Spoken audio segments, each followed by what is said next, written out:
दोस्तों अगर आप आईआईटी और नीट के लिए मोशन क्लासेस जो कि कोटा का फेमस इंस्टीट्यूट है उसके वीडियो लेक्चर्स खरीदना चाहते हैं, परीक्षा ऐप पर मिल जाएंगे। तो जानकारी 15 ये कोड यूज़ कर लीजिएगा, इससे आपको 15% डिस्काउंट मिल जाएगा। JANKARI 15। Hi guys, my name is Raj Dubey. आज की इस वीडियो में मैं आपको कोटा की कोचिंग्स की कुछ कमियाँ बताऊँगा। और ये ज़रूरी नहीं है कि हर कोचिंग पे कमी हो, ये इनफैक्ट मतलब कहीं कहीं ऐसा होता है। जैसे किसी पेरेंट्स के माता पिता नहीं थोड़े से मतलब केयरिंग नहीं हो पाते हैं या फिर कहीं चूक हो जाती है परवरिश में, ऐसे ही कहीं कहीं ये कमियां पाई जाती हैं। इनका स्केल बहुत बड़ा भी हो सकता है। ये पता कैसे पड़ेगा? ये पता पड़ेगा कि कितने बच्चे आप में से इस चीज़ को समझ सकते हैं। जितने ज़्यादा कहेंगे कि हाँ मेरे साथ भी ऐसा हुआ है, उतने ही ज़्यादा इसका आप स्केल समझ सकते हैं कि कितने व्यापक पैमाने पे ये बात सत्य है। देखो, हम सब जानते हैं कि हम हर इंसान, जितने भी हम लोग हैं, हम एक जैसे स्टूडेंट्स नहीं हैं। कुछ स्टूडेंट्स वाकई में बहुत ब्रिलियंट होते हैं, उनकी हर चीज़ में उनकी क्रिएटिविटी लेवल ले लो, उनका हार्ड वर्किंग लेवल ले लो, उनकी ग्रेस्प ले लो और उनकी प्रॉब्लम का सॉल्यूशन निकालने की जो एबिलिटी है उसको ले लो। हर चीज़ में वो मतलब एकदम A1 दर्जे के बच्चे होते हैं। अब हम सब तो वैसे नहीं होते हैं। तो पहली जो दिक्कत मुझे कोचिंग्स में लगती थी वो ये थी कि कुछ टीचर्स जो थे ना वो बहुत तेज़ भागते थे। तो पहली बार जब मुझे 10 या 15 दिन ही हुए होंगे, ऑलमोस्ट उससे भी कम दिन हुए थे, तो इनऑर्गेनिक के एक टीचर थे। अब वो टीचर मतलब मैं क्या बताऊँ, एक तो ऐसे उनकी मैं आपको मिमिक करके बताता हूँ, ठीक है? ऐसा कर लेंगे, है ना? ऐसा कर लेंगे, देखो फिर निकालो कॉपी। मुँह ही मुँह में ऐसा लगता था जैसे पान खा के आए, मुँह ही मुँह में वो बोल लेते थे। अब मैं ये नहीं कह रहा कि टीचर बहुत मतलब अच्छे नहीं थे, ऐसा जो उनका पढ़ाने का तरीका था मैं उसके बारे में बात कर रहा हूँ। जिस चीज़ के बारे में मैं केयर करता हूँ वो ये है कि आपके अंदर जितना भी ज्ञान है उतनी अच्छे से आप मेरे को वो समझा पा रहे हो, तब तो ये फेयर डील है। अदरवाइज आपके अंदर ज्ञान तो बहुत सारा है लेकिन आप उसको कम्युनिकेट नहीं कर पा रहे हो, तो मेरे किस काम का है ना? टीचर इंसान तब बनता है जब वो बेहतर तरीके से समझा सके। ज्ञानी तो हज़ारों लोग भी होते हैं। तो वो ऐसे बात करते, तो इसमें क्या होता था मुझे समझ नहीं आता था। उनका प्लस जो उनकी पर्सनैलिटी थी वो एक अलग ही थी। मतलब ऐसा एक टीचर होता है ना जो खुला खुला आए, एकदम से पैशनेट होकर के पढ़ाए आपको, वैसा उनका नहीं था। प्लस वो क्या करते थे, पढ़ाने में उनका एक पैटर्न था कि इनऑर्गेनिक पढ़ाते थे। जैसे कि तो जो भी उन्होंने पढ़ा दिया बोर्ड पे वो उनके स्टाइल में पढ़ाया उन्होंने, कि उनको जो लग रहा है कि ये इंपॉर्टेंट है तो ये पढ़ा दिया। अब इंपॉर्टेंट पढ़ा रहे हैं तो मतलब जेईई मेंस के जितने क्वेश्चंस होते थे वो ऑलमोस्ट सब बताते थे लास्ट ईयर के, या जो आ सकते हैं प्रोबेबल जो भी क्वेश्चन थे।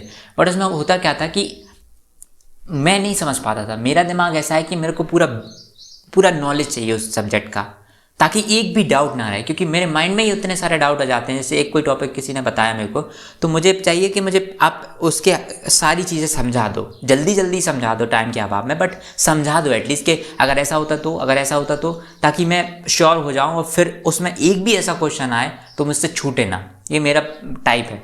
तो अब वो ऐसा नहीं करते थे, वो बस जो उन्होंने बता दिया उनकी पत्थर की लकीर है। और एक और उनकी जो कमी थी, वो फास्ट बहुत भागते थे।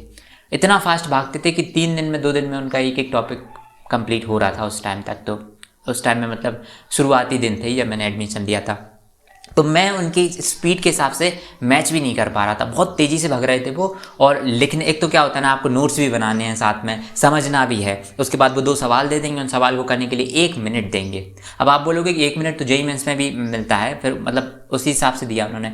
ऐसा नहीं होता। जब आप सीखते हो तब आपको ज़्यादा टाइम की ज़रूरत पड़ती है। आप कम टाइम में ज़्यादा क्वेश्चन सॉल्व कर लो, ये तभी मुमकिन होता है जब आप प्रैक्टिस ज़्यादा कर लो।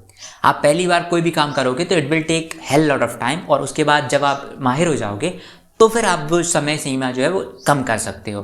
तो वो शुरू से ही 1 मिनट देते थे, और उसमें सवाल सॉल्व भी करना, नोट डाउन भी करना जो उन्होंने बोर्ड पे इतना लिखा रखा है पीछे बैठ करके। और इतने सारे बच्चों में बहुत प्रॉब्लम आती थी। ऊपर से फिर बातें चल रही हैं और टाइम कम देते थे निकालने का। तो ये पहली चीज़ थी जो कि मुझे कमी लगी। दूसरी प्रॉब्लम कह लो या फिर कमी कह लो, जो कि कोचिंग्स में आमतौर पे देखने को मिलती है कोटा में, वो ये है कि जैसे 11-12 में अपने यहाँ से पढ़ के गया था MP से, और MP बोर्ड था मेरा हिंदी मीडियम। अब वहाँ पे मैं गया था 13th में, यानी कि 12th के बाद 1 साल में। जेईई मेंस में ऑलमोस्ट बहुत मतलब 100 से ज़्यादा टॉपिक्स होते हैं। अब क्या हुआ कि 11th में जो पढ़ा था, मेरा क्या होता है, मैं 1 साल जो भी 1 साल पहले तक याद किया होता है मैं भूल जाता हूँ, ज़्यादा देर तक मेरा टिकता नहीं है। मेरे को रिवीजन की ज़रूरत पड़ती है, याद सारा रहता है बट मेरे को ऐसा चाहिए कि रिवीजन चाहिए, तब जाके वो ऑर्डरली पूरा फिर से याद आ पाता है। तो हुआ क्या कि जो 11th में जो वो पढ़े थे वेक्टर वगैरह पढ़े थे, तो ये फिजिक्स के टीचर थे, तो वो वेक्टर वगैरह में सारा कुछ भूल चुका था। 12th का तो याद था क्योंकि रिसेंटली सब पढ़ के गया था, 2-3 महीने हुए थे पढ़ाई छोड़े हुए, तो वो तो सारा याद था। 11th का वेक्टर वगैरह और जितने भी थे मैं सब एक तरीके से भूल गया था, ट्रिग्नोमेट्री भूल गया था, बहुत सारी चीज़ें। और क्या होता था जैसे अपन रिवीजन करते हैं ना किसी चीज़ का, तो जिस चीज़ से आपने पहले पढ़ा है, जिस कॉपी से, जिस नोट से या फिर जिस भी बुक से, तो वो इमेज आपको याद आती है सारी जब रिवीजन करते हो आप। तो अब 11th में मैं सारा सिलेबस अपना अपने घर पर छोड़ गया था, तो वहाँ पर जाकर के मेरे पास कुछ चीज़ नहीं थी जहाँ से मैं रिवीजन करूँ। तो जो फॉर्मूले मेरे जिस पन्ने पर लिखे होते थे मेरे मन में वो पिक्चर आ जाती थी जब मैं रिवीजन करता था पहले 11th में। बट अब वहाँ पर मैं नए पेज पर पढ़ रहा हूँ तो मेरे को रिकॉल करने में, रिकनेक्ट करने में बहुत प्रॉब्लम आ रही थी। अब हो सकता है ये मेरे साथ ही होता हो या फिर बहुत हज़ारों बच्चों के साथ होता है ऐसा, पर मेरे को प्रॉब्लम आ रही थी। तो क्या हुआ कि जो सर समझा रहे थे वेक्टर वगैरह, वो ये मान के चल रहे थे आपको बेसिक तो सब आता है। और मतलब मैं मानता हूँ अगर आप ये कहो कि बेसिक आपको सब आता है तो उसके लिए भी मेरे को रिवीजन करने के लिए टाइम चाहिए। अब हुआ क्या, अगर 2-3 दिन मिलते भी तो कर पाता, लेकिन हुआ क्या, वो पहले दिन से उन्होंने फंडामेंटल तो उन्होंने टेकन फॉर ग्रांटेड ले लिए कि आपको आते होंगे। उसके बाद वो रैपिडली पढ़ाना स्टार्ट कर दिए, A vector dot B vector dot, पूरा जितने भी जो फॉर्मूलेज होते हैं ना उन्होंने सट डायरेक्ट सवाल में अप्लाई करना स्टार्ट कर दिए।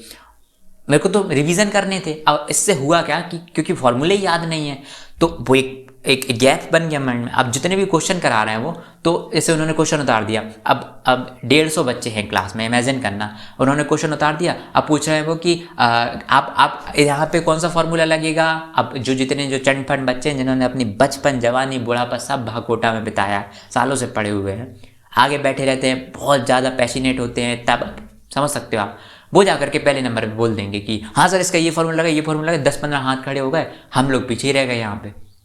अब उनको सर ने उन 15 को देख लिया तो उन्होंने कहा हाँ इनको आता है तो चलो ठीक है। तो फार्मूला उन्होंने, मतलब फार्मूला तो मुझे तो याद ही नहीं है पहली बात, तो मैं वही फिगर आउट कर रहा हूँ कि ये फार्मूला ये कौन सा है, पहली बात ये क्यों लगा, ये तो बात की बात है। फिर उन्होंने वो सवाल में सॉल्व करके रख दिया और उतने में मुझे उतारना भी है।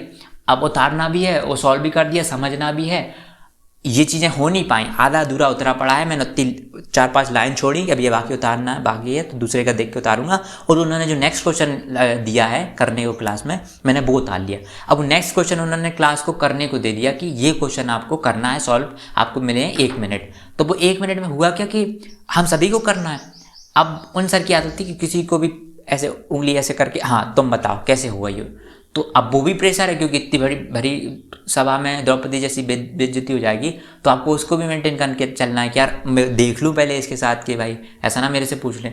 तो उस चीज़ पे फोकस करने के चक्कर में सवाल समझना था वो भूल गए, उस पर ध्यान नहीं गया, तो वो दोनों सवाल चले गए। तो ये कुछ टीचर्स ऐसे होते थे जो कि ये मानते थे कि फंडामेंटल आपके क्लियर हैं और उस हिसाब पे जो रैपिड स्पीड पकड़ते थे वो बहुत बेकार थी, क्योंकि फंडामेंटल क्लियर होने के बावजूद भी आपको रिवीजन करने की ज़रूरत है। हालांकि मैं इनके तोड़ भी बताऊंगा एक वीडियो बना करके, जो भी मैं पॉइंट बताऊंगा इसमें कि इनके तोड़ क्या हो सकते थे, क्योंकि उस टाइम तो बहुत फास्ट गुजर रही थी चीज़ें, तो मैं समझ नहीं पाया कि मुझे क्या करना चाहिए। लेकिन उसके बाद जब शांति आई जीवन में तो मैं सोच पाया कि हाँ इसका एक सॉल्यूशन ऐसे निकल सकता था इसका। तो आज make a video for solutions as well, तो वो भी आप कर लेना। तो ये प्रॉब्लम आती। और हाँ एक और प्रॉब्लम थी, जैसे मैं यहाँ एमपी बोर्ड से था, तो एमपी बोर्ड में हमें समुच्चय सेट नहीं पढ़ाया था, और उसके अलावा हमें लॉग का कोई चैप्टर नहीं था हमारे, ना 11th में ना 12th में, या आई गेस मतलब 11th-12th मुझे याद है कहीं भी ऐसा चैप्टर नहीं था, ये CBSE में थे। तो अब क्या हुआ, जब समुच्चय पढ़ाया मेरी आंखें फटी की फटी रह गई।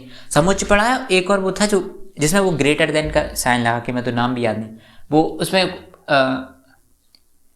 उसमें एक होता है यार, मैं भूल गया, वो शुरू में ही पढ़ा था, जस्ट पहले ही चैप्टर था वो हमारे जब भी मैं पढ़ रहा था, जिसमें ग्रेटर देन लेस देन के वो साइन लगाते हैं, वो कुछ करना होता है इधर से उधर, अभी तो फिलहाल मेरे को याद नहीं आ रहा। तो वो चीज़ मैंने पढ़ी नहीं थी 11th-12th में, हमारे उसमें सिलेबस में नहीं थी हमारे बोर्ड के, अब वो CBSE में थी। तो 4 से 5 टॉपिक ऐसे थे जो हमें आउट ऑफ द बॉक्स दिख रहे थे कि यार ये कहाँ से गए। तो पहले तो मैं यही कोप अप नहीं कर पा रहा था कि ये चीज़ें यार हैं कहाँ, ये कहाँ पाई जाती हैं। मैं देख रहा यहाँ पे अलग ही दुनिया चल रही है, ये तो अलग ही प्लानेट है। बट देन मेरे को पता पड़ा कि यार CBSE चीज़ें थी और फिर ऐसा, तो फिर जैसे तैसे उनको भी पढ़ा। लेकिन अब सोच के देखो, मैंने तो वो पूरा नहीं पढ़ा चैप्टर। अब वहाँ पर जो टीचर थे वो तो वही टेकन फॉर ग्रांटेड कि आपने बेसिक तो पढ़ा ही होगा, तो ऐसे वो शक्ल देखते थे, है ना, ये तो कर ही लोगे, है ना, ये तो कर ही लोगे, ये देखो तो ये है, ये बेटा ये तो आती है ना, अरे तुम्हें तो सब आता है, हम तो पागल है ना जो इतनी फीस दे करके आपको इधर आए हैं, हमें तो सब आता है। तो उनका ये था। अब मुझे तो बल्कि ABCD भी नहीं पता था, तो घर पे जाके आप सोच के देखो, इतना जो सिलेबस है वो करना है, फिर घर पे जाकर के जो नए भूत टपके हैं, नए देवता, इनको भी समझना है। तो मेरे लिए तो वो बहुत मतलब कठिन चीज़ थी एक तरीके से। तीसरी कमी, DPP डेली प्रैक्टिस प्रॉब्लम्स है ना, उसमें 10 से 12 प्रॉब्लम्स होती थी हर जैसे केमिस्ट ऑर्गेनिक की हो गई, इनऑर्गेनिक की हो गई, मैथ्स की हो गई और ये अपना फिजिक्स की हो गई। तो DPP होती थी, जैसे 10 से 12 प्रॉब्लम्स होती थी। उसके अलावा शीट चलती थी आपकी, तो शीट में जो भी करा रहे हैं, तो मतलब एक्सरसाइज होती थी, वो रोज़ की रोज़ शीट होती थी, रोज़ 3 क्लासेस लगती थी। तो जो नोट्स में लिखवाते थे वो भी होती थी, उसके बाद शीट्स की एक्सरसाइज और DPP, 3 चीज़ें समझ लो आप। अब क्लासेस लगी, मान के चलो सुबह 7:30 बजे से आपकी 1-1:30 बजे तक, 7:30 से 1:30 बजे तक क्लासेस लगी आपकी। 6:30 बजे आप उठे, 1 घंटा तैयार होने में गया, वहाँ से 1:30 बजे जब आए तो आधा घंटा खाना पीने में, 2:30 बजे तक आप फ्री हुए। अब 2:30 बजे से लेकर के 10:30 तक आप पढ़ाई के अवर ले लो, जिसमें से 2 घंटे हटा दो, क्योंकि आपको शाम को नाश्ता वगैरह करना है और शाम को 1 घंटा खाने का मान लो, तो और ऊपर से जो भी जाओ वॉशरूम वगैरह जाओ, तो 2:30 से 10:30 कितने घंटे हो गए, 8 घंटे के लगभग हो गए शायद। तो 8 घंटे 2 घटा दो, 6:30 6:30 7 घंटे होते हैं अब आपके पास। तो अब उन घंटों में सोच के देखो, आपको DPP करनी है 3, क्योंकि आप 3 सब्जेक्ट पढ़े आपने दिन में, तो और DPP में 10 से 12 क्वेश्चन होते थे। तो DPP करनी है आपको 30 क्वेश्चन, मतलब 1 घंटा मान लो JEE मेंस का टाइम लेकर के चले हैं। लेकिन अभी मैंने क्या बोला, JEE मेंस में तब 1 घंटा मिलता है जब आप बहुत एक्सपर्ट हो, और वो ही कर पाता है जिसके 360 में से 360 नंबर आए। तो मतलब तब वो टाइम वैलिड होगा, 360 में से 360 जिसके आए हैं, अगर वो इंसान उनको सॉल्व कर रहा है। तो अगर आपके मान के चलो 150 मार्क्स आ रहे हैं, आपके 200 मार्क्स आ रहे हैं, तो समझ लो आपका वो 1 घंटे में 30 नहीं कर पाओगे, आपका 1 घंटे में 20 क्वेश्चन मान के चलो। एनीवे, तो 3 DPP है, हम इसको 2 घंटे मान लें, पर होता नहीं है ये, मैं बस एवरेज आइडियल बता रहा हूँ मैं। ये एक सवाल में जब आप अटकते हो ना कि 10 से 15 मिनट 20 मिनट चले जाते हैं, तो ये सब फालतू की बातें रह जाती है कि इतने जल्दी आप कर लोगे ना, आपका माइंड कंप्यूटर नहीं है, क्योंकि ऑब्वियसली आप पहली बार कर रहे हो तो कई प्रॉब्लम से एनकाउंटर करोगे, उनको सॉल्व करोगे। हाँ, जब उनको सॉल्व कर चुके होगे तब आपके अंदर स्पीड आ जाएगी। एनीवे, तो जो ये तो होगी DPP। उसके बाद जो नोट्स आपने पढ़े हैं, कम से कम नहीं तो 3.5 पेज, 1 पेज, 2 पेज, 3 पेज, वैसे दोनों साइड के गिने तो 7.5 पेज। 7.5 पेज मैंने ये पूरा काउंट किया था through out the year. Her subject में 3 सब्जेक्ट दिन में लिखवाते थे जो भी टीचर्स थे, तो 7.5 पेजेस हर नोट्स में हो जाते थे। अब उनको आपको रिवाइज करना है घर पे जा करके, तो वो भी सोच लो आपको कितना टाइम लगता है। आपको वो सब चीज़ें समझनी है, उनको याद करना है एट द सेम टाइम, तो वो सारी चीज़ें 2.5 घंटा, 2 से 2.5 घंटा उनका ले लो। अब उसके बाद आती है आपकी सीट, क्योंकि सीट तो वो बेसिक स्ट्रक्चर है। DPP तो हो गई आपकी एग्जाम के पॉइंट ऑफ व्यू से, सीट है आपकी कि जो आपने दिन में आज नोट्स में पढ़ा है, वो आपका सीट में जो 10 एक्सरसाइजेस दिए हैं आपकी, आप उनमें करीबन 10-12 क्वेश्चन, 15 क्वेश्चन पर एक्सरसाइज होते थे, और तीनों की मान लो तो ऐसे 30 क्वेश्चन इनके। तो ये सारा कुछ कर पा रहे हो कि नहीं?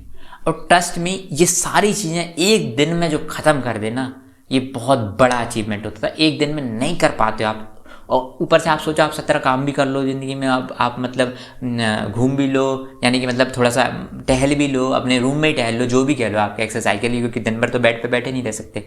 तो कुछ भी कर लो, इन सारी चीज़ों के बाद वो टाइम कम पड़ जाता है। तो इतना जब मटेरियल होता है ना, आपका दिन का रोज रोज कुछ ना कुछ छूटता रहेगा, तो आपका ये छूटा है वो छूटा है आपके, तो सवाल छूटने बनते ही हैं आपके। अब मेरी बात कर लूँ मैं, तो मैं ऐसा इंसान हूँ, आप इसे ऐसा कह लो कि मैं तब तक आगे नहीं बढ़ पाता जब तक मैं एक चीज़ को पूरी तरीके से समझ ना लूँ, तो मैं आगे बढ़ने की मेरी इच्छा नहीं होती। इसे कह लो आप ऑब्सेसिवनेस कह लो, कि जब एक चीज़ मेरी पक्की हो जाएगी फिर मैं आगे बढ़ता हूँ। तो मेरे लिए पर्टिकुलर ये बहुत डिफ़िकल्ट था कि मेरा एक तो 20-30% कोर्स, ये जो मतलब 6 घंटे में मेरा जो भी मटेरियल था एक दिन का, वो कंप्लीट नहीं हो पाया। अब कंप्लीट नहीं हो पाया तो वो सारी चीज़ें मेरी छूट गई। तो अब मेरा जो पर्सनालिटी टाइप है उस हिसाब से मैं आगे नहीं बढ़ पाऊंगा जब तक ये सब नहीं करूंगा।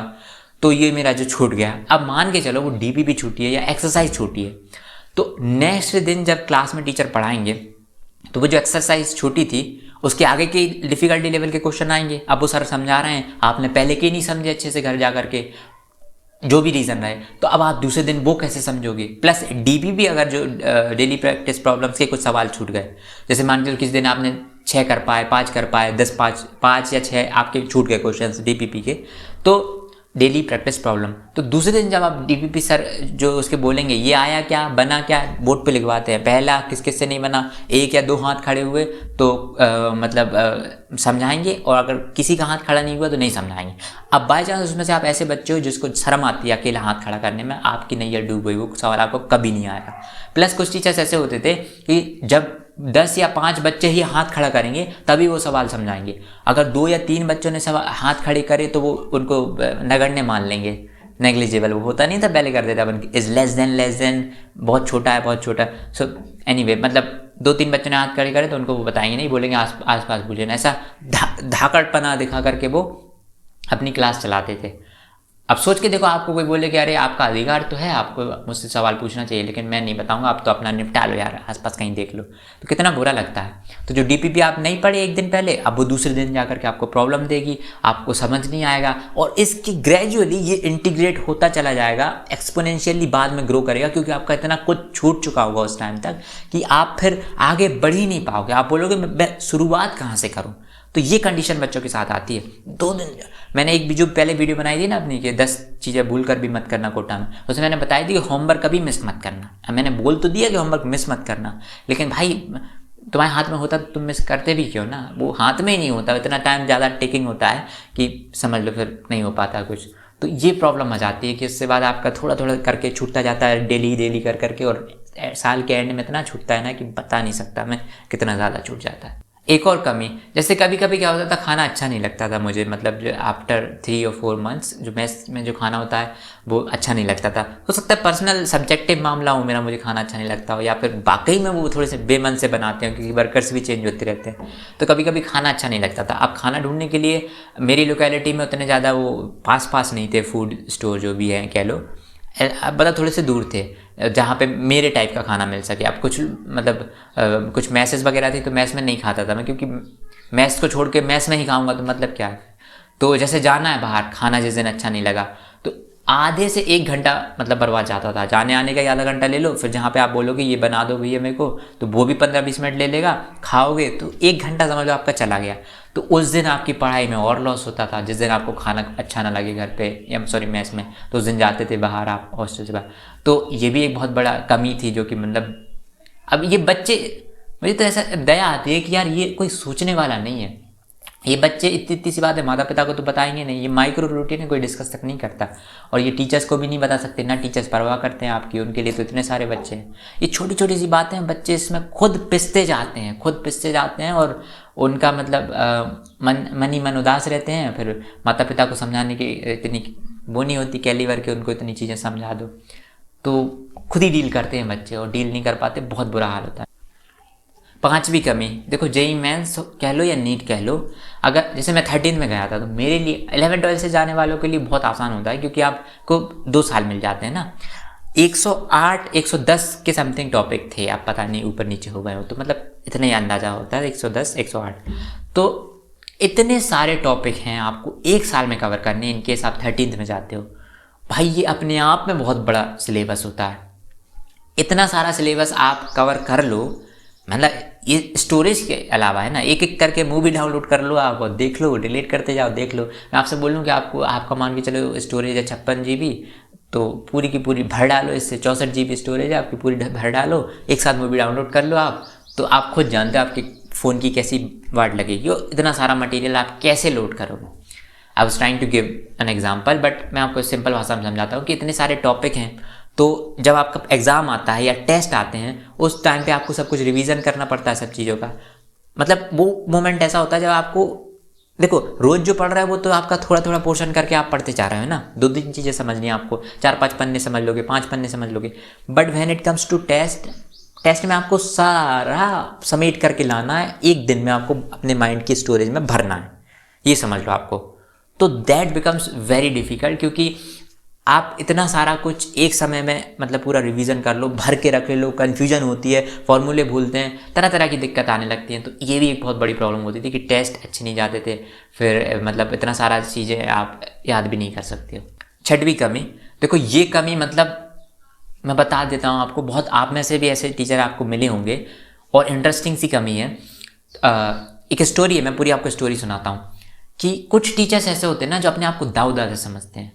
दाऊ दादा मतलब उनको लगता है कि जो वो पढ़ा रहे हैं और जिस तरीके से वो पढ़ा रहे हैं वही बेस्ट है, और सब बच्चों को जिस हिसाब से उनके हाथ चल रहा है, उनकी जुबान चल रही है, बच्चों को भी उसी रफ्तार से रिसीव हो रहे हैं। ठीक है, हम सब जानते हैं, सब कोई जितना आप कम्युनिकेट करते हो ना उसका 40% ही दूसरे लोगों तक जाता है। जितना मैं कम्युनिकेट कर रहा हूँ ना तो उसका 40% तक ये आपको जा रहा होगा। तो एनीवे, तो ये जो टीचर थे, ये टीचर क्या थे, ऑर्गेनिक पढ़ाते थे मेरे को। तो वो टीचर, पहली बात तो उनका जो पर्सनालिटी थी ना वो बहुत ही वाइब्रेंट थी। मुझे नहीं पता दिल के कैसे थे वो, क्योंकि दिल तो मैं खोल के देखा नहीं, लेकिन जो वो जिस तरीके से वो रहते थे, जो मुझे दिखता था, मेरे को लगता था कि ये मतलब बहुत दाऊ दादा किस्म की पर्सनालिटी थी। तो अब वो क्या करते थे, इनकी ऑर्गेनिक में वो ऑर्थोमेटा पैरा नहीं होता था, उसमें बेंजीन घुसाना पड़ता था। तो अब वो ऐसे उन्होंने जैसे ये बोर्ड लगाया इधर पे गए, तो अब वो समझा रहे हैं। उनका एक पेस है, वो उस पेस से समझा रहे हैं। उनका पेस क्या है, उन्होंने सबसे पहले बता दिया कि ऐसे उन्होंने 5 फिर 5 नीचे फिर 5 नीचे बेंजीन की रिंग बना दी। अब ऊपर उन्होंने लिख दिया ऑर्थोमेटा, जो भी उसके जो ग्रुप आकर के जुड़ रहे हैं ना उनकी जानकारी दे दी। अब उन्होंने मौखिक बता दिया वहाँ पे कि ए देख, ये ऐसा लगेगा तो ऐसा होगा, ये ऐसा लगेगा तो ऐसा होगा। उन्होंने बता दिया कि ऐसे ऐसे ऐसे ये चीज़ें जुड़नी है। अब क्या हुआ, शुरू के 5 में जैसे उन्होंने बता दिया तो उनको लग रहा है क्लास को सब समझ आ गया कि देखो बेटा अब ऐसा होगा तो ऐसा जुड़ेगा, ये होगा तो ये जुड़ेगा, ये होगा तो ये जुड़ेगा। ठीक है, या आ गया समझ में? ठीक है, समझ में आ गया, एक बात हो गई।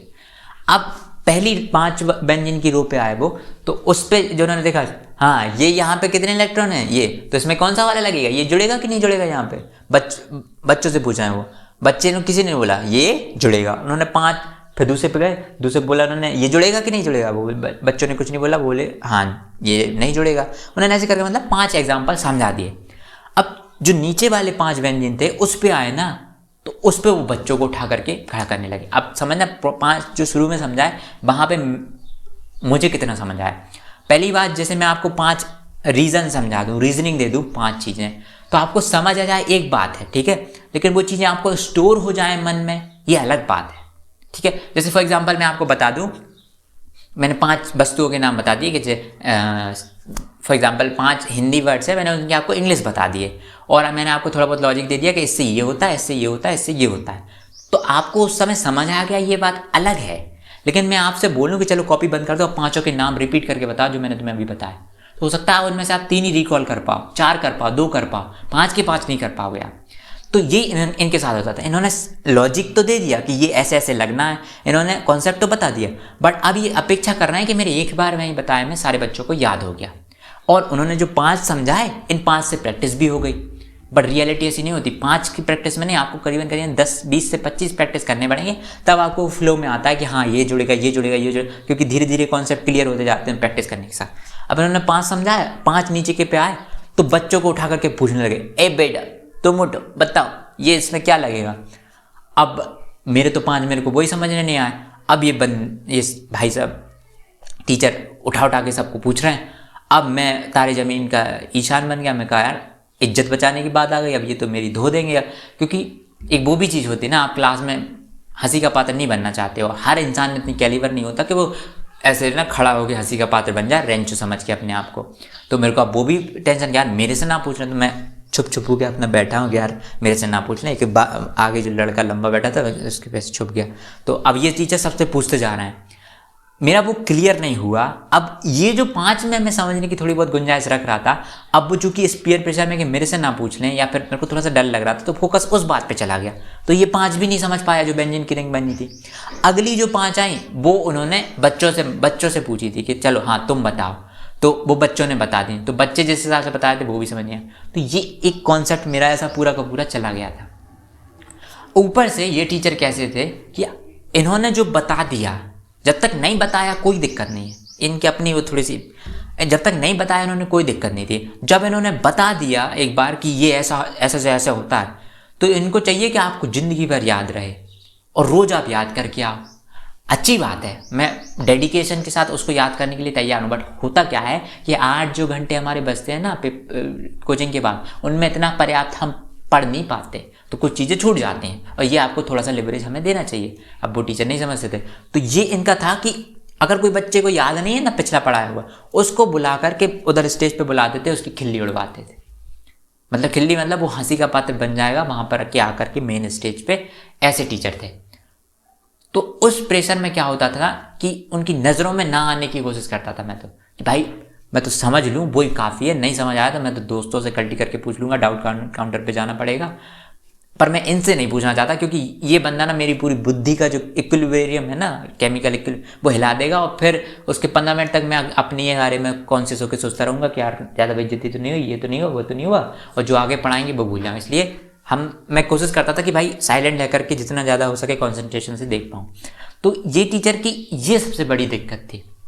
और उनका जो रवैया था ना, वो बहुत हल्के में पढ़ाना, मतलब डिटेल में नहीं समझाते थे। उनको लगता था कि यही ज़रूरी है, तो मुझे पता है बस यही समझ लो, direct direct direct direct direct. लेकिन बच्चों की नहीं देखते थे कि कोई बच्चे ऐसे भी होते थे जिनको डिटेल में समझना अच्छा लगता है। फॉर एग्जाम्पल मैं ऐसा बच्चा था, मेरे को पूरी डिटेल चाहिए, मुझे लूप होल नहीं चाहिए। मुझे चाहिए कि जब मैं जानूँ किसी सब्जेक्ट के बारे में तो मेरे को प्रॉपर नॉलेज हो, कि अगर मेरे से कोई भी क्रॉस क्वेश्चन कर ले तो मैं एटलीस्ट उसको बता सकूँ। तो मैं इस टाइप का बंदा था। बट अब वो उनकी पढ़ाने का तरीका अलग था। मैं जज नहीं कर रहा, जज कर रहा हूँ इन अ वे, बट मैं ये नहीं कह रहा कि इंसान गलत है। इंसान से मेरा कोई ताल्लुक नहीं है, और मैं ना उस चीज़ से बारे में बोल रहा हूँ। मैं ये बोल रहा हूँ कि the way he used to teach me, वो मेरे लिए इनएप्रोप्रिएट था। तो अब अगर मैं नहीं समझ पा रहा हूँ तो इसमें मेरे जैसे बहुत सारे और स्टूडेंट्स भी होंगे, वो भी नहीं समझ पा रहे हैं। उनकी दशा क्या होती थी, वो खुद से कोप अप करते हैं, वो खुद से बुद्धि लगाते हैं, उनके पास शेयर करने के लिए कोई नहीं होता है। हॉस्टल में है तो हॉस्टल में कोई बड़ा बुरा तो है नहीं है। दोस्त जो होते हैं आपके, दोस्त आपके ही जैसे हैं वो, और मतलब मेरे दोस्तों के बारे में बोलने नहीं चाहता मैं। और बाकी जो घर वाले आपके, अब देखो जैसे मैं अपने पेरेंट्स को फ़ोन करूँ तो मैं अपने पेरेंट्स से ये तो नहीं बोल सकता मेरे को इंजीनियरिंग में ये प्रॉब्लम थी, ये समझ नहीं आया, टीचर ऐसा है। क्योंकि पहली बात तो उनको समझ नहीं आएगा, मैं उनको समझा जाऊँगा, मेरा और दिमाग ख़राब होगा। और अगर मैं यहाँ पे अगर वही चीज़ ले लूँ कि किसी को मतलब पूरा हेक्टिक शेड्यूल होता है, किसी को आप कंप्लेंट भी नहीं कर सकते कि टीचर चेंज कर दो, क्योंकि इसके लिए भी पूरी पॉलिटिक्स खेलो, मेजॉरिटी बनाओ बच्चों की, वो चीज़ें, और इट्स वेरी टाइम टेकिंग ना। आप हर बार टीचर चेंज कर, जो आया वो जो टीचर आएगा वो ज़रूरी नहीं है वो अच्छा हो, तो बहुत बेकार दशा हो जाती है इन सब चीज़ों में। तो ये कुछ इस तरीके के अगर टीचर आपको मिल जाते हैं ना, तो मैं समझता हूँ कि उसमें आपको बहुत प्रॉब्लम आएगी। और मतलब क्या बताऊँ कि कुछ चीज़ें होते हैं यार, कुछ बहुत अच्छे होते हैं, मैं ऐसा नहीं बोलूँ, कुछ ऐसे होते हैं जो मतलब मक्खन की तरह पढ़ाते हैं, आपको सब समझ आता है, टाइम देते हैं, पूरी चीज़ें अच्छी। बट कुछ चीज़ें ऐसे होते हैं जो कि मतलब इनका स्टाइल समझने नहीं आता है। तो ये आपकी किस्मत है, अगर आपकी बेकार हुई किस्मत, आपको ऐसे मिल गए जिनसे आपको समझ नहीं आ रहा, कोई नहीं बचा सकता इससे मेरे हिसाब से। मतलब अनलेस सभी बच्चों को समझ नहीं आता तो आप मेजॉरिटी बना करके चेंज करा सकते हो।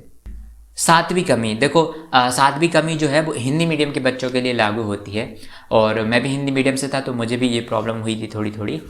देखो दो चीज़ें होती हैं, जैसे आप मान के चलो आप सब लोग या तो बायो वाले होगे या फिर आप ये इंजीनियरिंग वाले होगे। अब फॉर एग्ज़ाम्पल आप इंग्लिश मीडियम के ही हो, मैं मानता हूँ। अब जब मैं आपको किसी एक out of the box topic के बारे में पढ़ाऊँगा, फॉर एग्जांपल मैं आपको अगर पढ़ाने लगूँ इकोनॉमी के बारे में, है ना, अगर आपने नहीं पढ़ी हो इकोनॉमी में जो ग्रेजुएशन लेवल की होती है या फिर पोस्ट ग्रेजुएशन लेवल की होती है, तो उसमें जो वर्ड्स होंगे ना, तो वो आप समझ नहीं पाओगे, ठीक है। जैसे उनको आपने इंग्लिश में समझ लिया, तो जो उसी इकोनॉमिक सब्जेक्ट के वर्ड्स हिंदी में होंगे वो आप नहीं समझ पाओगे। इंग्लिश समझ पाना नॉर्मल वाली वो एक अलग चीज़ है, लेकिन किसी सब्जेक्ट में डीप जाना, उसकी जो टर्म्स होती हैं टेक्निकल टर्म्स, उनको हिंदी से इंग्लिश में ट्रांसलेट करना वो अलग चीज़ है। तो क्या होता था, कुछ टीचर्स ऐसे होते थे जो भूल जाते, कुछ टीचर्स बहुत अच्छे होते थे, हिंदी इंग्लिश दोनों में बताते थे, और कुछ तो मैं जब 11th-12th में था तो मैं मतलब जो टीचर्स तो हमारे हिंदी में लिखवा देते, तो जो इंग्लिश की बुक्स होती थी तो मुझे मतलब जनरल इंटरेस्ट था मेरा कि मैं इंग्लिश में वर्ड्स वगैरह उनके ट्रांसलेशन देख लेता था कि जैसे ये हिंदी वर्ड है तो इसका इंग्लिश में इसको क्या बोलते हैं। बट मैं एक बंदा था, ऐसे हर कोई नहीं करता था, 2-3-4% बच्चे ऐसे होते हैं एक क्लास में जो कर लेते हैं ऐसा। तो 11th-12th मैंने ऐसा किया तो काफ़ी सब्जेक्ट काफ़ी हद तक मैं मतलब समझ पा रहा था। बट क्या होता था एक टीचर ऐसे मिले जो पूरे ही सब कुछ ही मतलब इंग्लिश में समझाते थे, भूल जाते थे एक पल के लिए से, उनके दिमाग बुद्धि फिर जाती थी कि अब वो पता ना चाहे वो उसमें बॉन्ड वाला पढ़ा रहे थे तो बॉन्ड में वो सारे टर्म्स वो इंग्लिश में यूज़ करने लग गए।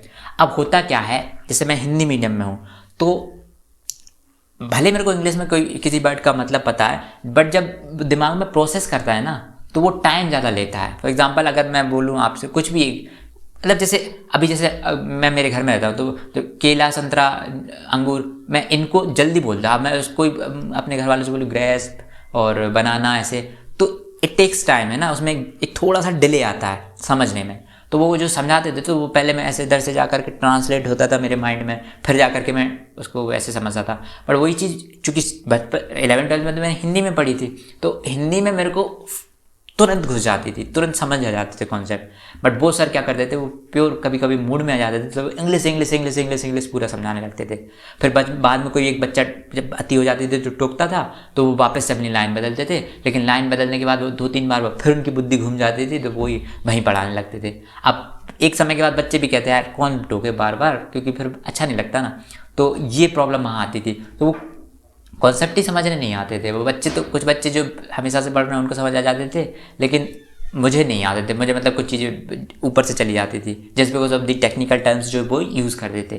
तो ये भी एक बहुत बड़ा दिक्कत का पॉइंट था कोचिंग्स में, जो कि हिंदी मीडियम के स्टूडेंट के लिए आमतौर पे आपको देखने को मिल सकता है। एक और बात है कि जैसे मैं बीमार हुआ था तो 10-15 दिन घर, मतलब एक तो हॉस्पिटल में रहा, फिर उसके बाद घर आ गया क्योंकि इतनी हालत सही नहीं थी, ऊपर से घर वाले भी बोल रहे थे। सो जो छूटा 10-15 दिन में ज़िंदगी में कभी कवर नहीं हो पाया।